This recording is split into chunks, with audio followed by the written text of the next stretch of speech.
আজকে আর কোনো ছাদে পায়রার ঘরের ভিডিও না, আজকে আমার নিজের ঘরের ভিডিও।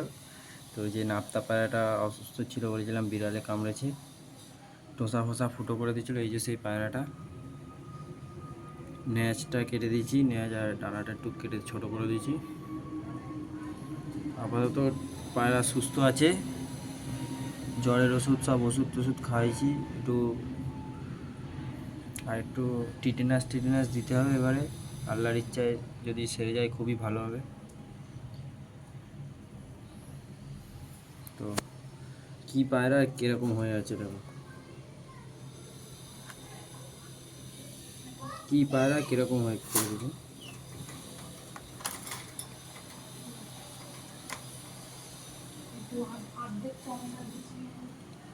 অবস্থা দেখো কি করেছে দেখো।